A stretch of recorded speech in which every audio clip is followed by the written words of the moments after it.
Está no ar o programa Faixa Livre, jornalismo com uma outra visão dos fatos. Olá, bom dia. Bom dia a você que nos acompanha nesta sexta-feira, 20 de dezembro do ano de 2024, na última edição do programa Faixa Livre nesse ano. Agradeço demais a quem assiste a transmissão ao vivo, aqui pelo nosso canal no YouTube, o Faixa Livre. Bem, muito obrigado também a quem acompanha o programa gravado a qualquer hora do dia ou da noite e a quem nos ouve pelo podcast Programa Faixa Livre, nos mais diferentes agregadores. Faixa Livre é produzido e apresentado por este que vos fala, auxiliado por Isaac de Assis e pela jornalista Ana Gouveia. O Senado aprovou ontem parte do pacote fiscal enviado pelo governo do presidente Lula em um texto já bastante desidratado. Os senadores promoveram lá uma pequena mudança, inclusive no trecho que tratava da PEC, aliás, no texto da PEC que tratava dos recursos do Fundeb, o que acaba não impactando a promulgação dessa proposta pelo presidente Lula. O fato é que muitos estão considerando essa votação uma derrota do governo, visto que a economia, entre aspas, com o corte de gastos, será reduzida graças às mudanças promovidas pela Câmara. Em defesa de benefícios sociais, como as alterações foram realizadas lá no BPC, o benefício de prestação continuada, permitindo que mais brasileiros, inclusive, tenham em situação de vulnerabilidade e sigam recebendo esses recursos, enfim. O ano vai terminando com o país podendo enfrentar uma crise política e econômica. Essa é que é a verdade. Temos aí uma alta absurda da cotação do dólar, produzida em muito pela especulação do dito mercado, ainda que o Gabriel Galípolo, o futuro presidente do Banco Central, garanta que não. Ontem, inclusive, ele deu uma entrevista coletiva dizendo isso. Enfim, temos a taxa de juros em trajetória de alta inexplicável e que deve ser mantida agora no início de 2025, e os efeitos serão sentidos pelos brasileiros. Isso porque o presidente Lula disse que esse ano seria de colheita para o país, diante do que foi feito em 2023. E esse será justamente o tema do nosso debate especial de fim de ano, aqui no Faixa Livre. Vamos discutir como é que o Brasil deixa 2024. Se o saldo é positivo para o governo federal diante das inúmeras contradições que se impuseram, que alguns classificam, inclusive, como rendição na luta política da ala esquerda dessa grande aliança. Para fazer essa discussão, essa retrospectiva do que foi o ano para o país, eu vou contar com um time que dispensa comentários daqui a pouquinho, que eu apresento para vocês. Eu me refiro daqui a pouquinho, a gente vai conversar com o professor titular do Departamento de Economia e Relações Internacionais e presidente do Instituto de Estudos Latino-Americanos, o IELA, na Universidade Federal de Santa Catarina, Nildo Ourix. Também estará conosco o ex-senador e ex-governador do Paraná, Roberto Requião, e o historiador e professor aposentado do Instituto Federal de Educação, Ciência e Tecnologia de São Paulo, o IFE, Valério Arcari. Faixa Livre vai se despedindo de 2024 em grande estilo.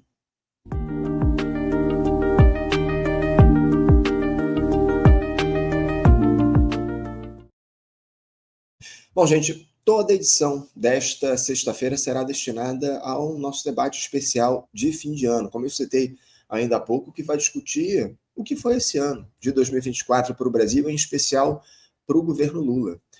Foi um ano de colheita, como disse o presidente em 2023, enfim, como é que as coisas aconteceram ao longo desse ano, considerando que o Brasil é governado por uma amplíssima aliança, né, inúmeras contradições, enfim, a gente vai discutir isso em profundidade daqui a pouquinho. Eu já quero apresentar quem vai conversar aqui com a gente. Eu já saúdo do outro lado da tela uma figura que está sempre aqui conosco, já bebendo ali o seu cafezinho, o professor Nildo Ourix, professor titular do Departamento de Economia e Relações Internacionais e também presidente do Instituto de Estudos Latino-Americanos, o IELA, na Universidade Federal de Santa Catarina. Professor Nildo Ourix, bom dia. Áudio fechado. Estimado Anderson, ouvintes do Faixa, muito bom dia, um prazer estar aqui novamente, fechando o ano numa conversa séria com Valério Arcari e Roberto Requião, além de com você, né, Anderson? Prazer. É isso, mano.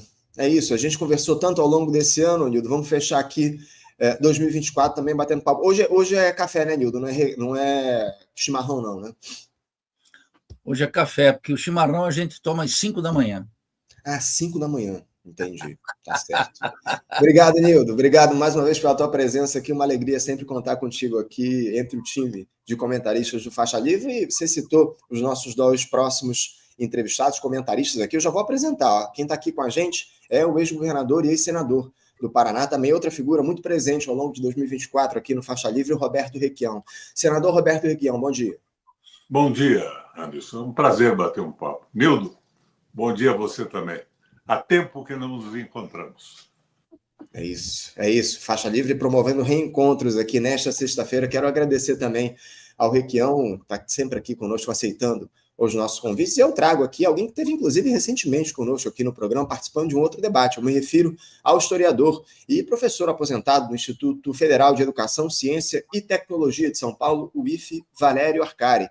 Professor Valério Arcari, bom dia. Bom dia, Anderson. Olá, Nildo. Satisfação, Requião, estar neste espaço com vocês, agora já nas vésperas do Natal.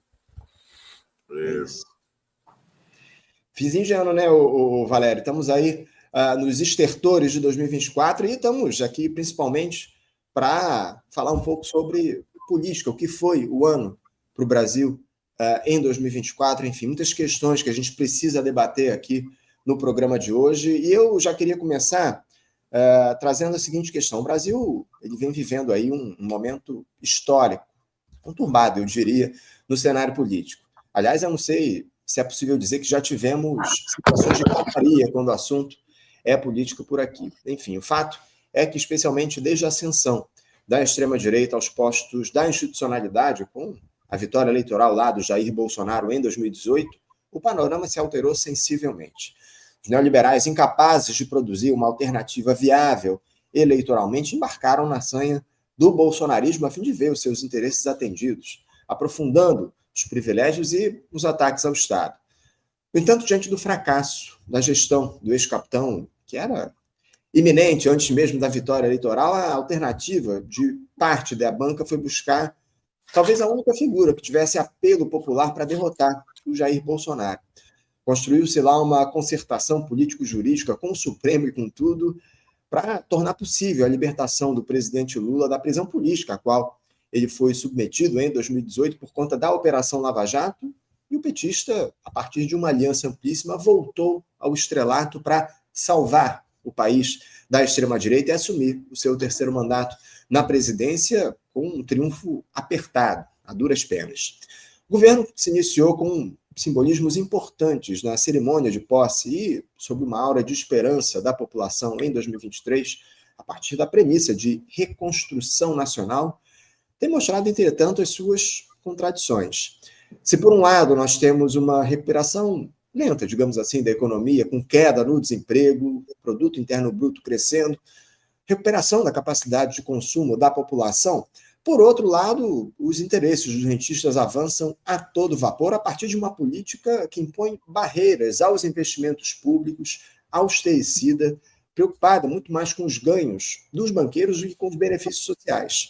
Prova disso foi esse pacote de gastos aí, indecente, eu diria, aprovado, em parte, pelo Congresso no dia de ontem. Pacote de corte de gastos. O presidente Lula encerrou o ano de 2023 garantindo que o Brasil, este ano, colheria os frutos do que plantou no início do governo. E eu quero começar o nosso debate de hoje sabendo de você justamente isso. O que é que nós colhemos nos últimos 12 anos? Valério, eu queria começar por você. Como é que sai o Brasil do ano de 2024, na tua avaliação? Eu acho que a avaliação que nós podemos fazer destes 2 primeiros anos do governo de coalizão liderado pelo Lula é que nós estamos numa situação complicada. Complicado significa que é uma situação perigosa. É perigosa porque a possibilidade de que a extrema-direita volte ao poder continua colocada no nosso horizonte. Isso está determinado por muitos fatores. Em primeiro lugar, pelo fato de que a extrema-direita é um movimento político-social à escala internacional. E, portanto, ela ascende nesta terceira década do século XXI como uma resposta de uma fração da burguesa. Não há comitê central da burguesia, nem dentro das nações, muito menos a escala internacional. Marxismo não é teoria da conspiração. Existe um fracionamento, Anderson, Nildo e Requião, existe um fracionamento real dentro da classe dominante dos países mais poderosos do mundo, os centros internacionais, os velhos imperialismos. Isto é de uma máxima gravidade. É uma resposta política a 4 grandes crises do capitalismo, Anderson. O primeiro é a tendência à estagnação na longa duração, com viés de recessão, ou seja, a última década, a segunda década do século XXI, ela, que grosso modo ela se abre em torno da crise de 2008 e se estende até 21, né? Na história, as décadas elas são irregulares. É a primeira década, desde o final da Segunda Guerra Mundial, em que a economia mundial entrou em estagnação. Então, não foi assim, ou seja, para aqueles mais jovens, é importante lembrar que nos 30 primeiros anos após ao final da Segunda Guerra Mundial, houve crescimento, um crescimento sustentado que foi o fundamento de uma regulação capitalista que ficou conhecida como estado de bem-estar social nos países centrais. E depois nós tivemos o mini-boom com Reagan, o início da financiarização, o mini-boom com Clinton e o mini-boom com Bush filho. Portanto, a última década foi a primeira podemos chamar da grande estagnação. Evitou-se uma depressão, como nos anos 30 do século passado, com o quantitative easing, relaxamento monetário, essencialmente uma estratégia de combater a liquidez com mais liquidez. Então, temos esta primeira crise, que é a estagnação, e, para isso, isso é um dos fatores que explica a divisão burguesa e a extrema-direita. O segundo fator, muito importante, é a crise internacional do sistema de Estados, ou seja, os Estados Unidos, à frente da Troika, associada à Europa Ocidental, à União Europeia e ao Reino Unido, e, por outro lado, e complementada com o Japão, se sente ameaçada, a sua supremacia, a sua liderança, pela ascensão ininterrupta da China. É uma dinâmica de antagonismo que tem se desenvolvido em crescente intensidade de conflitos. Em terceiro lugar, nós temos a emergência da crise ambiental, ou seja, o impacto de um aquecimento que nos persegue numa escala que leva a que todas as projeções mais graves feitas pelo painel do IPCC, os especialistas climatologistas, tenham sido antecipados de 2030 para o ano passado e para este ano, sinalizando que já estamos com uma elevação de 1,5 graus Celsius acima do que era a temperatura média que prevalecia até meados do século XIX. E não fosse tudo isso o bastante, né? O quarto cavaleiro do Apocalipse, né? Primeiro é a estagnação econômica, o segundo é o perigo de guerra, o terceiro é a catástrofe ambiental. Nós temos a ascensão do neofascismo, ou seja, a corrente mais dinâmica, mais vigorosa, mais intensa, com maior capacidade de mobilização, é a extrema-direita. Então, é neste contexto internacional que nós temos que ver o lugar do governo Lula. Por quê? Porque o Brasil foi Anderson, o laboratório da história. Nós fomos, entre as grandes nações, a primeira que foi pioneira na experiência de ter o governo da extrema-direita. E nós sabemos agora, com as investigações mais detalhadas da Polícia Federal, que, de fato, embora tivesse um pé na legalidade, os neofascistas, eles, a partir das posições que tinham no controle do Estado, estavam elaborando um plano de assalto ao poder, uma insurreição militar, que passava, inclusive, pela destruição, Nildo, Requião, da linha sucessória da presidência. Destruir a linha sucessória da presidência. Eles estavam com um plano de envenenar o Lula e assassinar o vice Alckmin e o presidente do Tribunal Superior Eleitoral, Alexandre de Moraes.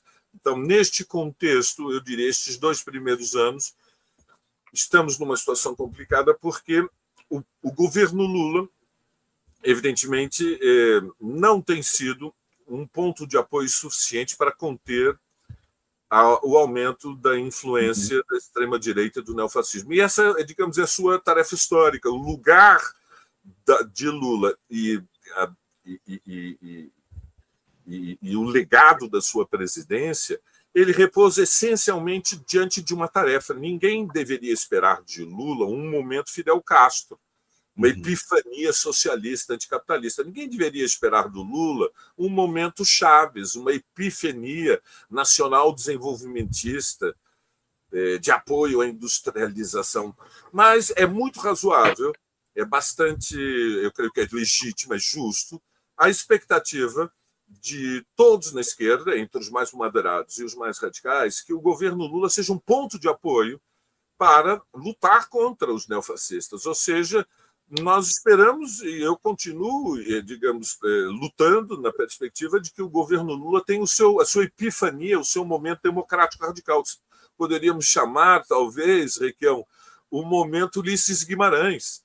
Ou seja, em determinado momento da história do Brasil, depois das eleições de 82, passado o primeiro ano do governo Montoro, Ulisses deu um ultimátum a Montoro e reposicionou o MDB ao final do ano de 83, exigindo que as posições ocupadas pelo MDB à frente do governo de São Paulo, com Tancredo em Minas, aliado a Brizola no Rio, pelo menos a partir do triângulo estratégico, exigindo que se fosse para as ruas, chamando a mobilização de massas. Figueiredo tem um plano, ele quer garantir a sua sucessão, seja Andreasa, seja Maluf, preservando a institucionalidade da ditadura no colégio eleitoral manipulado. É preciso ir às ruas, é preciso introduzir um choque social de força que desloque as relações políticas e abra o caminho para a derrubada da ditadura. Eu tenho essa expectativa, Anderson. Acho que esta tática ela responde ao nosso desafio central, ou seja, a mobilização de massas pelo sem anistia, pela punição aos golpistas e pela cadeia para Bolsonaro, que evidentemente é o arquiteto do punhal verde e amarelo.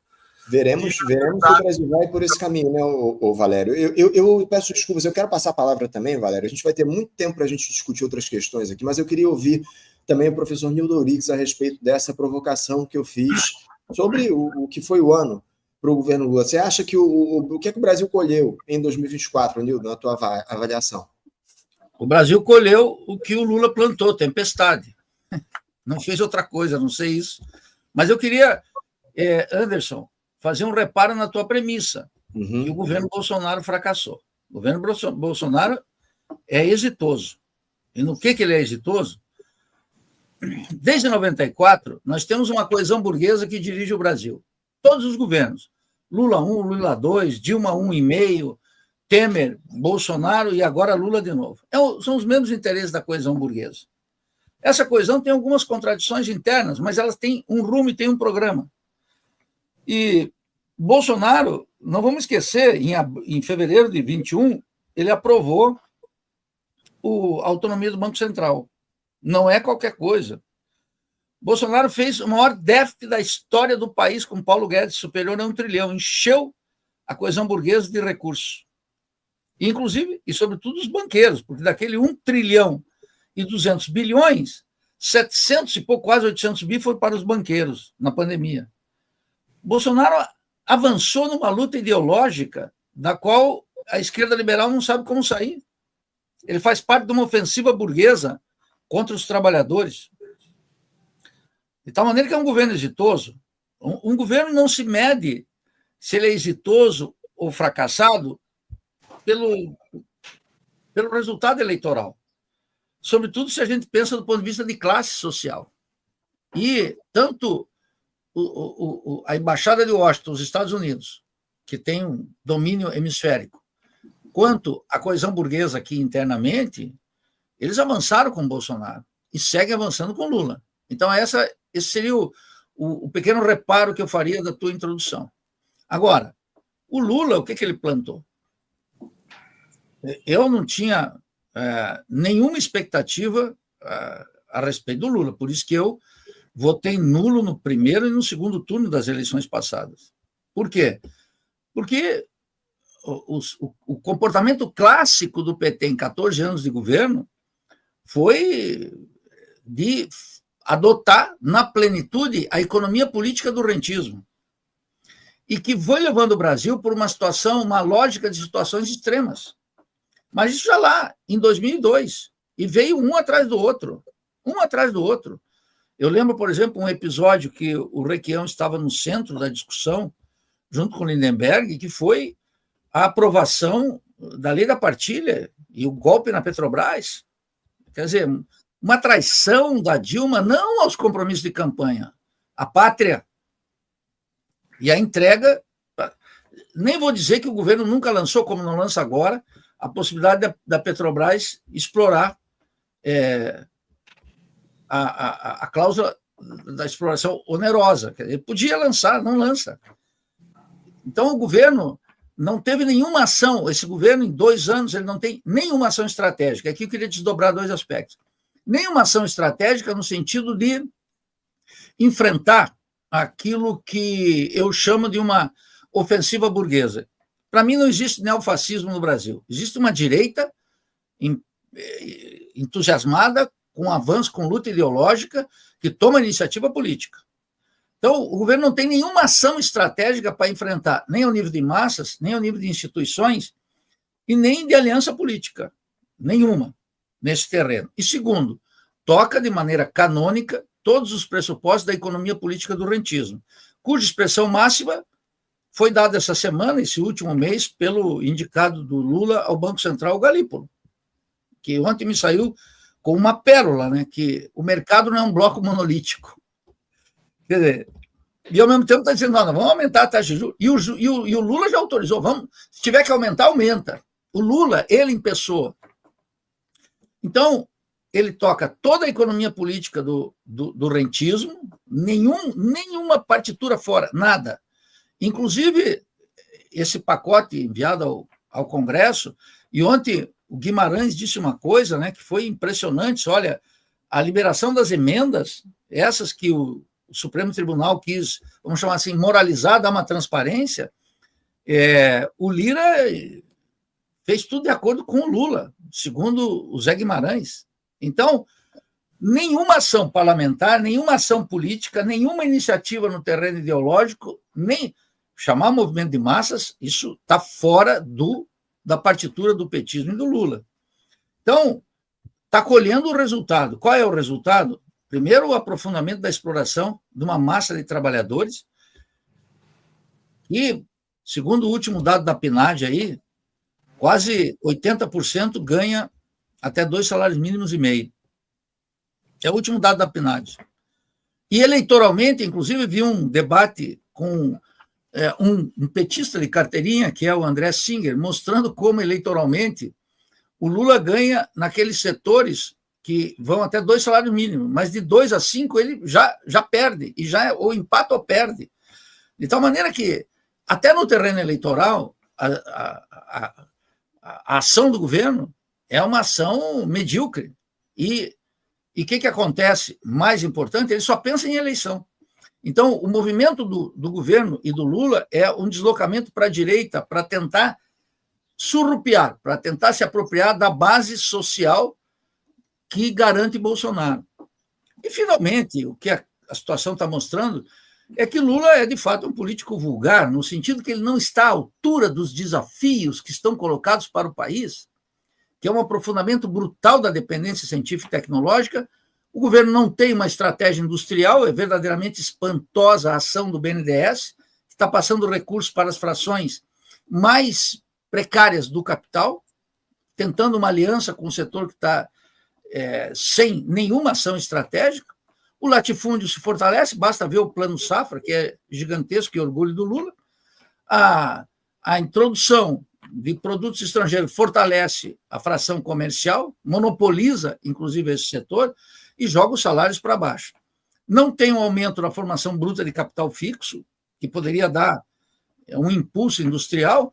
Então, é um governo que administra a economia política do rentismo, finalmente com aquilo que eu chamei durante longo tempo uma digestão moral da pobreza, cuja expressão são as chamadas políticas sociais do governo. E o governo está colhendo agora os impasses disso. Então, nós vamos agora viver nesses últimos 2 anos. O Lula anuncia que, como você bem nos pergunta aqui, Anderson, que esse será o ano de colher. É um período de grande turbulência política e que manterá o governo. Eu não creio, ao contrário da expectativa do Valério, né, que o Lula vai ter um momento Ulisses Guimarães. Eu sei que o Valério já está aqui querendo fazer uma aliança com meu amigo Requião, que tem saudades do velho MDB de guerra. Mas essa é uma expressão que o Requião usa. O velho MDB de guerra, da qual ele foi uma figura de destaque. O Requião sempre manteve uma grande independência, que ele sabe que tem minha admiração a despeito das nossas divergências. Mas nenhum momento Chaves e Fidel, isso nunca esteve no horizonte. Não há que pedir, não há que tirar leite de pedras. Agora, um momento Ulisses Guimarães, tampouco. Não haverá grandeza em Lula. Essa é a questão. Obrigado, Nildo. Obrigado pela tua primeira intervenção. Você citou o senador Roberto Requião. Quero ouvi-lo agora a respeito dessa questão que eu levantei, Requião. Como é que você vê o governo Lula nesse ano de 2024? Qual é a tua análise a respeito da atuação dessa gestão de amplíssima aliança ao longo dos últimos 12 meses, Requião? Escutei, assisti com atenção as posições sofisticadas do Arcari e do Nildo Rix. Eu tenho mais um pé no chão nesse processo. Eu fui governador do Paraná 3 vezes. Eu ocupei a presidência do Parlamento Europeu Latino-Americano e militei pesadamente, Nildo, no Parlatino e no Parlasul. Então, eu tenho uma visão muito clara do que está acontecendo no Brasil à luz do que acontece no mundo. Vou desligar meu telefone aqui. Eu diria que nós estamos dando continuidade ao que começou lá atrás. O Fernando Henrique Cardoso, Arcari, lembra? O Enzo Faleto e o Fernando Henrique Cardoso, a teoria da dependência. O Brasil não tem empresários capazes de levar o desenvolvimento. Nossos trabalhadores não têm a produtividade necessária. E ali começou a política do intriguismo, da integração à globalização. Fernando Henrique começou a venda da Petrobras.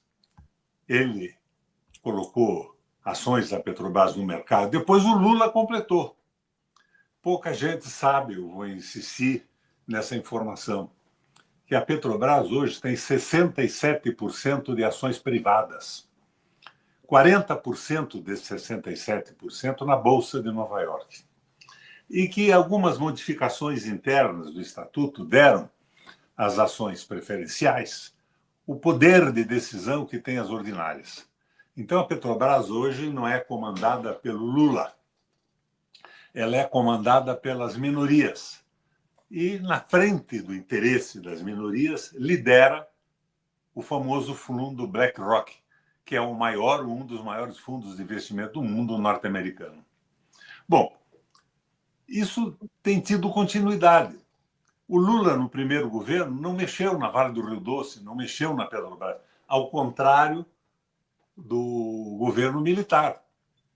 O Geisel, com seu autoritarismo absurdo, aquela ditadura pavorosa, ele era um nacionalista.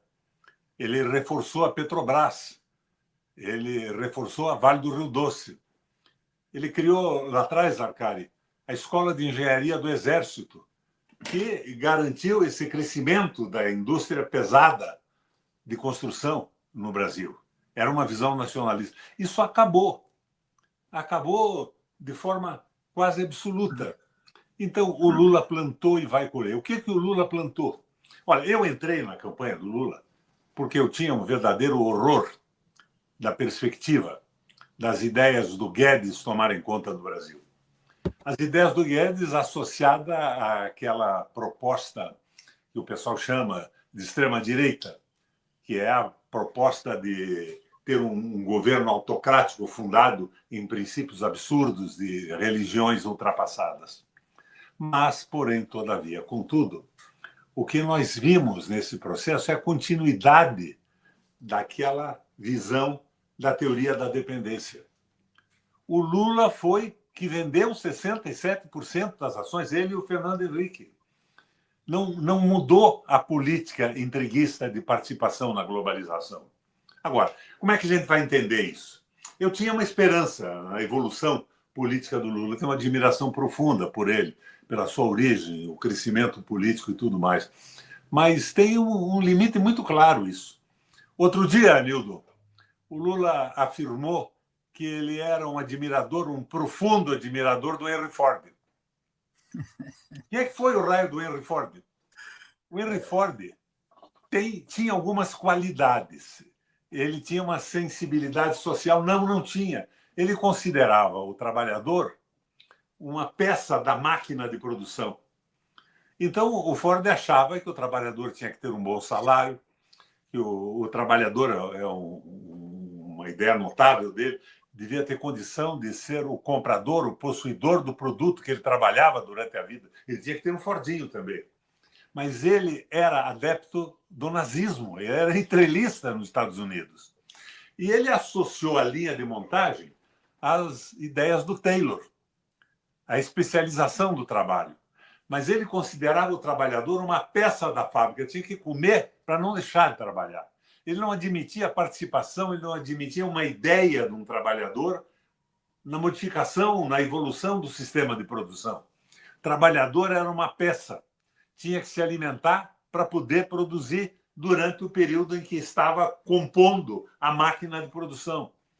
Isso continua assim. Agora, o Lula plantou e vai colher. Quem quer ser o universal, Arcari? Canta a sua aldeia. Fui governador do Paraná 3 vezes. Eu assumi o governo do Estado, estavam vendendo a melhor companhia de energia elétrica do Brasil, a Copel. Aquele acidente das torres duplas nos Estados Unidos impediram o leilão da Bolsa. Em seguida, eu assumi. Eles diziam que a Copel dava prejuízo, 340 milhões por ano. Eu assumi, botei aquela gente toda na rua, dei uma limpada na administração da empresa e no meu primeiro ano, em vez do prejuízo de 340 milhões, eu tive 1 bilhão e 400 de lucro. E depois isso foi subindo para 2, 3, 4, 5, 6. Eu fiz isso. A Sanepar estava privatizada, consórcio dominó. O governo que me antecedeu tinha vendido ações e tinha entregue a Sanepar para um grupo privado. Andrade Gutierrez na frente. Eu peitei aquele jogo todo. Não aceitei os diretores que eles tinham colocado na produção e do controle financeiro da empresa. Peitei aquilo e recebi aqui em Curitiba, Nildo, o Roberto Gutierrez, que era o representante de Andrade Gutierrez. Ele veio e jogou pesado comigo. Governador, nós não aceitamos, nós não queremos. Eu escutei pacificamente o que ele falava e, em determinado momento, eu assumi o comando da conversa. Só, olha, rapaz, vocês não vão mais continuar com a privatização da Copel. Eu não aceito o que vocês estão fazendo, vocês estão roubando. E disse um bando de desaforo. Não quero repetir aqui, foram de pesados calões. De repente, o Roberto Gutierrez, Arcádio, estava chorando na minha frente. Eu, governador, e ele, representante do consórcio dominó. Ele me disse: governador Requião, eu concordo com tudo que você disse. Eu vim aqui porque a diretoria me pediu para vir aqui e tentar forçar a privatização, mas eu concordo, é um absurdo. Nós não vamos entrar com ação judicial contra medida alguma que você tome para a recuperação da Copel. Eu recuperei a Copel. Arcádio, a Copel e a Sanepar, no caso. A Sanepar está sendo vendida hoje. Quem é que está vendendo a Sanepar? BNDES. É o Rato? Não, é o Lula. É o BNDES. O BNDES com o tal PPP. Quem é que inventou o PPP, Arcádio? Foi o Haddad. Ele bolou o PPP, a parceria público-privada, e o Paulo Bernardo apresentou no Congresso, porque o Haddad não era parlamentar. E hoje é o PPI, Parceria Pública de Investimento. Estão privatizando tudo. O Porto de Paranaguá, no Paraná, está sendo vendido. Venderam agora o Canal da Galeta, a entrada e a saída do porto. Quem é que faz isso, Arcádio? O Lula, o governo federal, à frente da desesperança que está providenciando essas privatizações. E estão privatizando agora a Celepar, todo o sistema informatizado do Estado do Paraná, que é magnífico. Quem é que está fazendo isso? Financiado por quem? Então, o governo federal está avançando na privatização na linha concreta da teoria da dependência. Esse é o governo da frente da esperança, a grande unidade provocada pela eleição do Lula. O discurso do Lula é porreta, mas não é a prática o critério da verdade. Eu me entusiasmo com o discurso dele. E eu duvido que o Eurides, apesar de todo o seu distanciamento disso tudo, não se emocione também. É um discurso bacana. O Carlos Lessa, que era presidente do BNDES, me dizia: o Lula tem sensibilidade popular, mas ele não tem a menor ideia de um projeto nacional. E eles estão fazendo isso. Políticas compensatórias e privatização total. O arcabouço foi isso. Então, o governo está perdendo porque o Congresso não aceita as medidas que eles estão tomando. Não é bem assim. Eles estão avançando no mesmo sentido. O discurso do Arcari é o mesmo discurso do Campos. E o Arcari vai assumir o Banco Central. Não vai mudar rigorosamente nada. E o Lula esperneia, entusiasma a gente com discursos. Eu não estou aqui para tirar do dos ricos. Fazer justiça com o Valério. Ele não assumiu o Banco Central ainda. O Galípolo, tu quer dizer o Galípolo. O Galípolo, é. Um lapso de linguagem aqui. O Galípolo é um horror. A prática dele, o discurso dele, é o discurso do Guedes, é o discurso do Roberto Campos. Então, o que nós estamos vendo é isso agora. Nós estamos no caminho da globalização. O Lula é a favor da globalização. O Lula é a favor do partilhamento do domínio da Amazônia. A Amazônia tem que servir a todos os países. É claro que nós temos que ter solidariedade com o mundo, o horror que está acontecendo. O Brasil não pode partir para um nacionalismo profundamente idiota, exclusivista, mas nós temos que ter um projeto nacional, de soberania nacional, de desenvolvimento industrial. Qual é a política do Estado hoje para o crescimento industrial? Arcadi. Não é política alguma. Nós estamos tendo um governo de centro-direita. E vem a história. Não, nós somos contra o fascismo. O que eles chamam de fascismo, na verdade, se traduz pela imbecilidade do governo bolsonarista, o primitivismo religioso, aquelas teorias rigorosamente absurdas que colocaram, inclusive, uma parte dos dominadores do capital, dos investidores, a facilitar e apoiarem a volta do Lula. Mas o Lula veio com o mesmo projeto da dependência, o mesmo projeto do Paulo Guedes. Não há modificação alguma. E eu aqui no Paraná vejo isso. Quem é que está transformando o Paraná no paraíso do liberalismo econômico. Não é neoliberalismo, é liberalismo puro. Quem é que está vendendo a Celepar? Quem é que está vendendo a Celepar? Quem é que está vendendo o Porto de Paranaguá? Quem é que restabeleceu o pedágio? Arcari, o pedágio do Lula. Foi o Lula que fez o pedágio aqui. O Estado cedeu as estradas e ele fez a licitação na Bolsa de São Paulo. O primeiro trecho foi vencido por um fundo das Ilhas Caimã. O que tem um fundo de investimento com a construção de estradas, a manutenção de estradas? É o fim do mundo. E é o Lula que faz o pedágio através do filho do Renan, que é o seu ministro, e o Lula pessoalmente anuncia, depois, numa entrevista pública nas redes de televisão, o grande progresso. Então, nós estamos embarcados num navio que tende a naufragar. É claro, Arcari, que nós temos a influência da situação do mundo inteiro, das crises dos Estados Unidos, das fases econômicas que o planeta atravessou. Mas enquanto o mundo hoje está estatizando, por exemplo, empresas estratégicas de energia, a Alemanha estatizou, a França estatizou, a Espanha estatiza, Portugal estatiza, quando Londres está reestatizando o sistema de saneamento básico, Paris também, nós estamos entregando tudo. Como? Através da ação do governo federal, da Frente da Desesperança. Senador, então, o problema básico é esse. Para concluir, Requião. Nós não temos mobilização popular, nós temos um governo que está fazendo o jogo da política de direita. Acabar com essa história de extrema-direita, de fascismo e tudo isso, que eu acho que é absolutamente periférico. É uma merda isso, mas é absolutamente periférico.